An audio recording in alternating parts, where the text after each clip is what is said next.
was a time when a tractor wasn't just a machine. It was something you trusted with your whole season. No screens, no sensors, just steel, fuel, and a promise it would start when the cold bit hard. Some of those old workhorses didn't just last years. They outlived the very hands that ran them, and the stories they carry are still turning over today.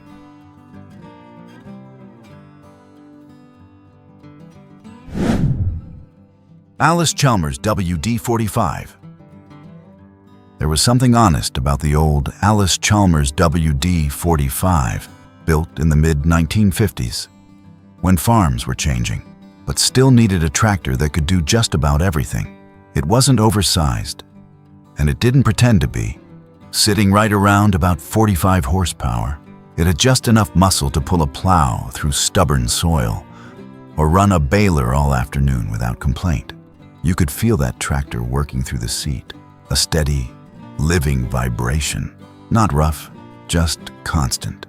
The hand clutch was what folks talked about most. Once you learned it, really learned it, you could ease into heavy loads without ever stopping, like the machine understood what you needed before you said a word. Out in the field, the WD45 wasn't fast, but it was dependable in a way that stuck with you. Cold mornings, long days, dusty evenings, it just kept going. And when something did wear down, you didn't need a manual thick as a book, a few tools, a bit of time, and most farmers could have it running again before supper. That's what made it bulletproof.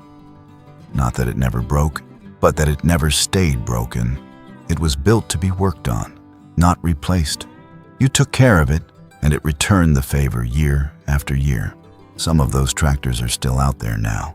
Paint faded, metal worn smooth by decades of hands, but still starting, still pulling, still doing the job they were built to do. But as reliable as that WD45 was, it came from a time when simplicity ruled everything, and the next machine would take that same idea and carry it onto farms all across the world.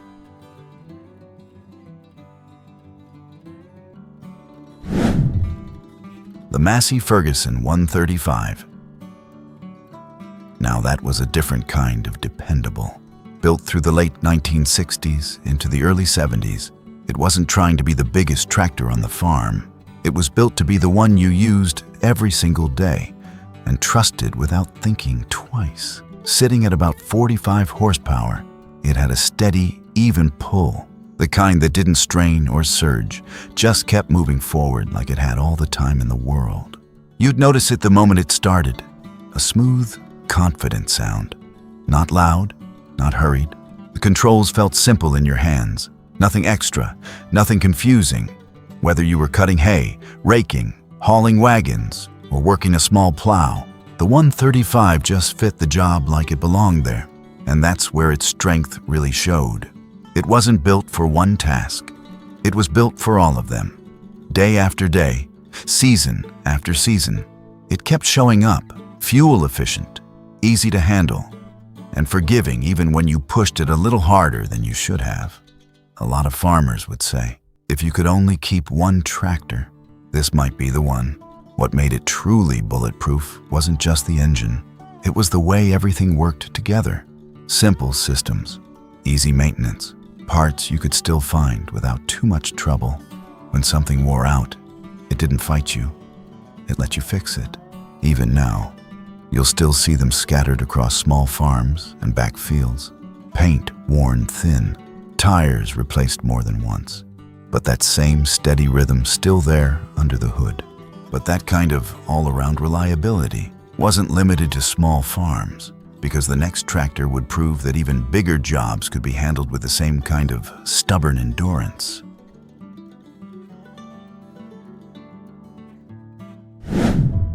The Ford 5000. That was the kind of tractor that felt like a step forward the moment you climbed up on it. Late 1960s, early 70s, farms were getting bigger, work was getting heavier, and this machine met that moment with quiet confidence. With around 69 horsepower at the PTO, it had the strength to handle serious field work, but it never felt overcomplicated. When you fired it up, there was a deeper tone to it, A solid, steady sound that carried across the field. Not rushed, not strained, just ready. You could hook it to a heavier plow, pull a loaded wagon, or run equipment for hours, and it held its pace like it had something to prove. Out in the field, the Ford 5000 had weight where it mattered. You could feel it bite into the soil, feel the traction hold when the ground got tough. But it wasn't clumsy. The steering stayed true. The controls stayed simple. And after a long day, you didn't feel like the tractor had been fighting you the whole time. That's part of what made it bulletproof. It brought more power, but didn't sacrifice reliability to get there. The engine was strong, the design straightforward, and most problems could still be handled right there in the shop without needing anything fancy. It was a working man's upgrade. More capability, same dependability. Years passed. Bigger machines came along, more complex ones too. But a lot of those Ford 5000s never left the farm. They just moved into different roles. Still hauling, still working, still earning their place long after newer tractors showed up. And that says something, because even with all that added strength, there was still another machine that farmers trusted just as deeply. One that proved durability didn't have to come with size at all.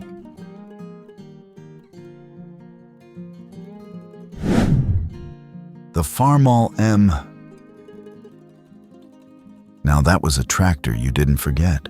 Built through the early 1940s into the early 50s, right in a time when farms depended on machines that could handle anything the day threw at them.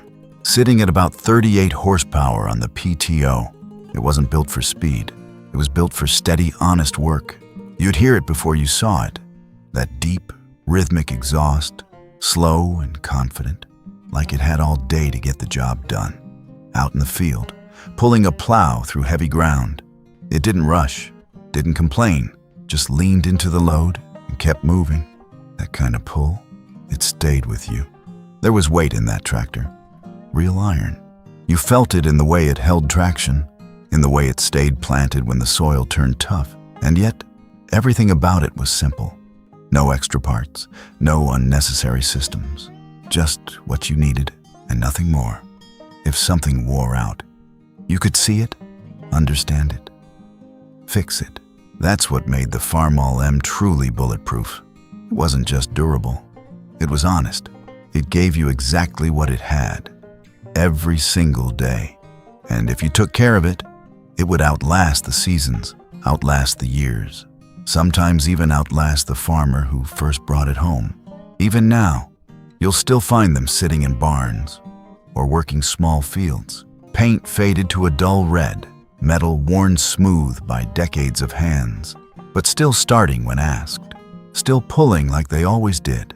But for all that strength and history, there was still one machine that would come to define reliability for an entire generation of American farmers. And it carried a name that still echoes across fields today.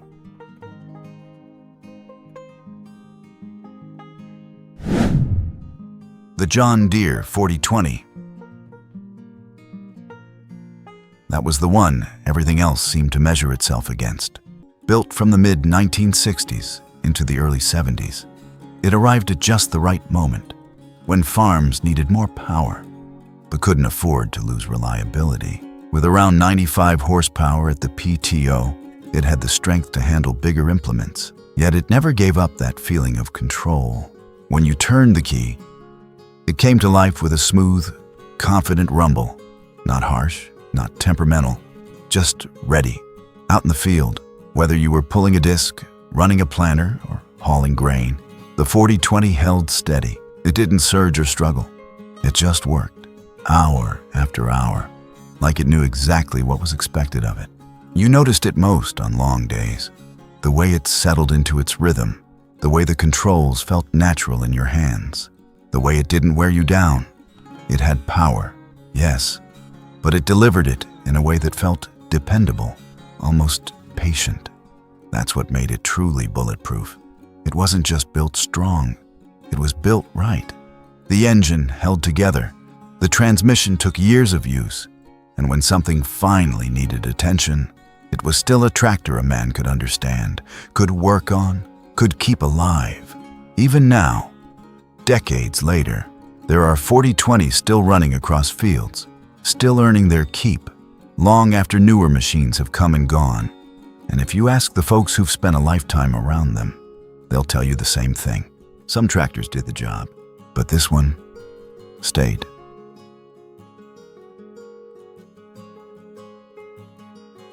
And maybe that's the thing folks forget now.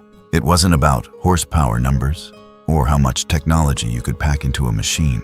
Back then, it was about trust.